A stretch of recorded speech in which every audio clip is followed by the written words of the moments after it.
Hey guys, today we're going to talk about weird situations or unusual situations when we are trying to put polynomials in standard form. And what I'm talking about is if there's more than one letter in your polynomial or in your term.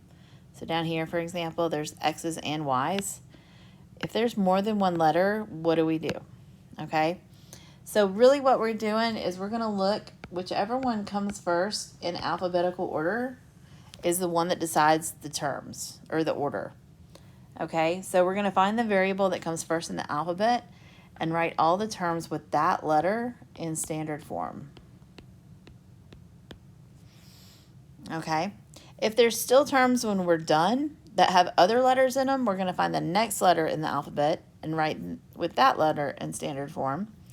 And we're going to keep following that procedure until all the variables are done and we're left with just the constant, and that goes last. By the constant, I mean like 7, right? Or something with no variable attached to it. Okay, so that's what always goes last. So let's look at this one. So we have x's and y's, and the x's come first in the alphabet. So that means that I have a 3, and this one I have a 1. Okay, so we've already decided that the x's go first. So the x's are first. And I'm going to write them in order of 3x to the third. That comes first. And then my 2x to the first, y squared comes next.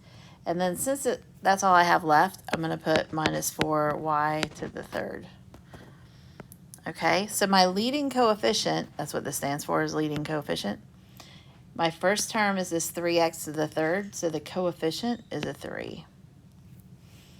Okay, so then here, I look at these terms, and I have a's and b's. So my a's are going to come first.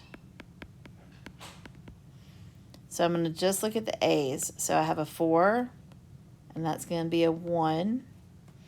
And this is going to be an 8. So my 8 is going to come first because that's the biggest one. So I'm going to write negative 8, a to the 8th, b to the 3rd. So the whole term still stays together. I just look at the whatever exponent is on that first letter. And then my 4 is going to come next. So plus 7, a to the 4th.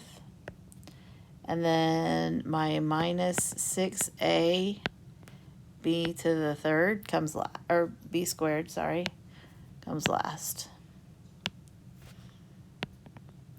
Okay? And then, so my leading coefficient is here. So negative 8 is going to be my leading coefficient. Okay? So you guys are going to try these. So you try, and then you'll ask for the answer key and see how you did. Good luck, and let me know if you have any questions.